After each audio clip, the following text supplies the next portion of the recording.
Okay, so working on our Volvo S40. It's 2007, non-turbo. The problem is the AC will stop working after about 5-10 minutes or so, and then it won't kick back on. The clutch will stop spinning. It'll just kind of be stationary, and then it won't go anymore. Basically, the problem is that there's shims in the center.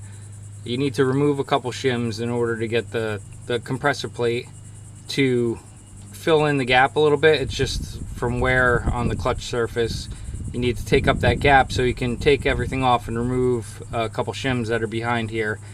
I diagnosed it by getting it to go where the compressor clutch wasn't engaged and taking a wooden broomstick while the car was running and just giving a push right here, and it started right up. I've read people doing what's called the ghetto fix, and the ghetto fix is where people take some zip ties or something and they kind of rig it, I guess, behind these little arms right here that kind of push on the plate in order to get the plate a little closer to the clutch, and then it engages, but it's kind of a temporary fix. So I'm going to show you guys how to make a tool.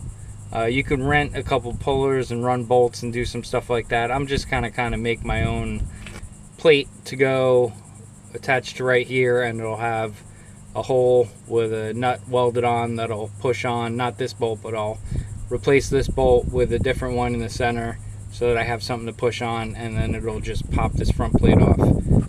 So a quick and easy way for me to get this bolt pattern of these 3 bolts right here is to take a piece of paper, just a regular sheet of paper, and what you want to do, I'm not going to be able to do this one-handed, you want to lay it over top and just kind of, you need some dirty fingers, so you just kind of, maybe I could do this with one hand.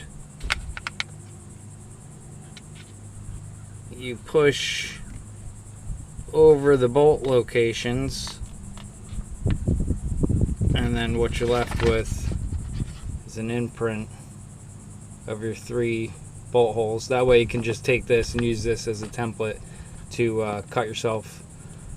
Just gonna cut a piece of plate, probably 1/8 inch, yeah, probably 1/8 inch plate. That'll just go over here and have 3 holes, through holes. These holes are threaded right here. So that's gonna be how I'm gonna clamp the removable plate to the this clutch plate or AC compressor plate or whatever it's called. The only thing I could find in flat stock was this piece. I think it's closer to 3/16 inch. I'm gonna use one of these already drilled holes just as the center hole to save me from having to drill.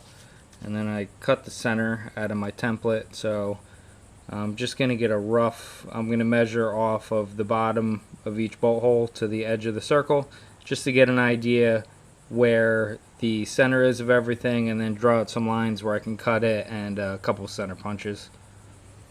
So I laid out my template and measured the distance all the way around, threw a couple center punch marks in with a spring-loaded punch.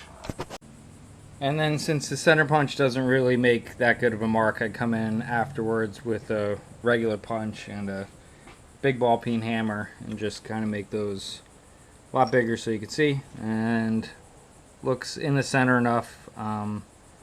I'll be able to have a little play, I would imagine, with the bolt, or if worst case I could just open this hole up if I have to. So I'm gonna go ahead and take this probably on the drill press.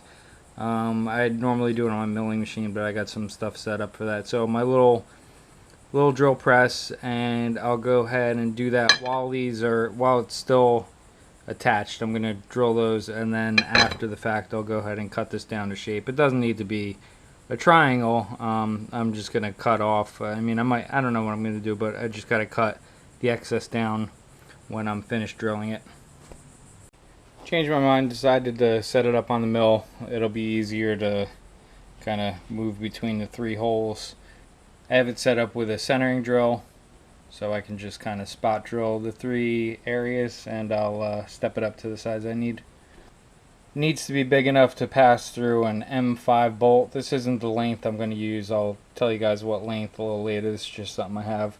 So to make it go through, I'm just going to probably do it to a 1/4 inch This is just what I have sitting next to me, so this will give me plenty of room to be able to adjust things and move stuff around before I tighten everything down. There's a little bit of a difference between the two, but not that big of a deal.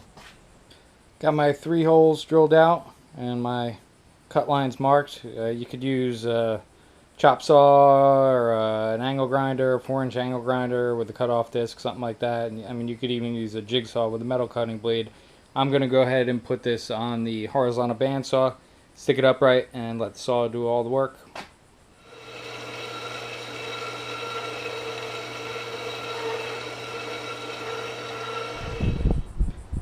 Here's the basic idea of it. So you have the plate that I cut with the 3 holes. I am going to need to get some longer M5s. These are just what I have, and they're barely long enough to grab the threaded holes. So you got the plate, and I'll just weld that nut right on the center. This is just a 3/8 inch. You could go with a little bigger, but I feel like a 3/8 inch will be plenty big enough.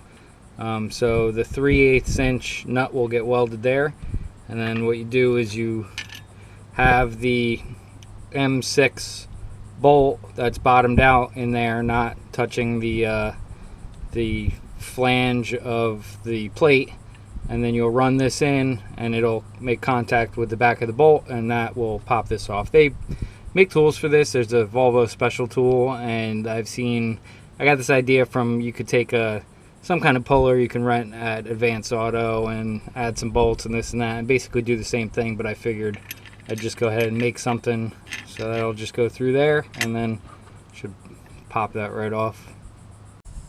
Here's what the puller looks like finished. So basically you can see it's going to get bolted onto there, run the 3/8 bolt through, and that should pop this off. So now I just got to go out and buy some more of these M5s. These are about 10 millimeters, so I'm going to get 20 mil bolts for this. So it'll give me some more grab through the back. And then I'm going to get and these are M5, so M5 by 20, 3 of those. And then also the M6 by 45 to put in the center right there. And while I'm out, I'm also going to go ahead and get the longest 3/8 inch bolt, or at least the one with the most amount of thread is this one.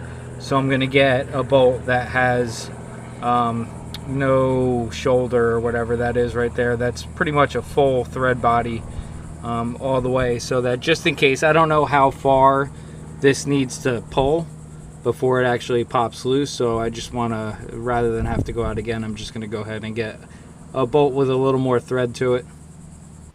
There's all the hardware I needed. So you got a 3/8 by 2 inch full length thread bolt. This is a M6 by 45. These are M5 by 20s. I had the washers already. The grand total for the parts or the hardware was $2.33. If you need to buy a 3/8 inch bolt, you're then looking at probably about $3 plus a piece of steel and your time with a drill to be able to make the puller. So I'm going to go ahead and get this set up. I'm going to use a little bit of anti-seize for the 3/8 inch bolt, just so we don't have any problems with it binding up at all. And let's see if this works. Here's the puller all set up. The 45 mil bolt in the center was actually way too long, so I just went back to the 25 or whatever it was before, 30. I don't actually remember what it was, but that fits in fine. I got plenty of room. I'm now backed up down, touching the back of that bolt that's in the center, so I can't really do this with one hand, so I'm just going to go ahead and turn the camera off and try to pop this free. That actually worked out perfect, so that pulled that off enough. Once you back it off, the tool will kind of stop, and that's the inside of this bore hitting the back of the bolt that you put in. So then just undo the tool, pull it off the rest of the way. I'm going to go ahead and remove inside of there. There are some shims. I'll actually just tap them right out. So you have shims. They're basically little precision washers. I've heard there are 3 It looks like there are only 2 in this one. People have said they removed, let me make sure it's not stuck on there. No, they said they removed the 2 thin ones and left the 1 thick one. I'm gonna go ahead and probably remove the 1 thick one. I don't think there's another one in there. I'll take, no, there's not. So I think I might actually just remove the 1 thick one and leave the 1 thin one. If you need other shims, you could order these by size at McMaster-Carr. You order a pack of whatever diameter this is, and it'll have a few different thicknesses. So McMaster-Carr would carry this if for some reason you needed a shim that wasn't in here. So I'm gonna go ahead and put it back together and see what the clearance is like. I didn't actually measure beforehand, so I'm gonna just see what the clearance is like with it back in. Gonna take it on a test drive. I've had it idling for probably about 10 minutes. The AC is still blowing very cold. You probably can't see, but it's showing 95 degrees outside. That's normally the kind of day that would make it stop blowing cold when it was sitting at idle. So let's just go around the block a little bit down the street and see how it goes. So normally by now it would have cut out already, but I'm still getting nice cold AC. No problem so far. I'll keep you guys updated in the description or in the comments. I'll leave any kind of details on if it stopped working or if I had to do anything else, but for now it looks like this one's all taken care of, which is good because we've been in Florida for 3 years and we haven't had any working AC. I honestly thought the whole clutch needed to be replaced. So this is a simple fix. You can make yourself a tool at home, and for a couple bucks and a little bit of your time, you can pretty much get this AC problem solved in your Volvo. All right, thanks a lot, guys.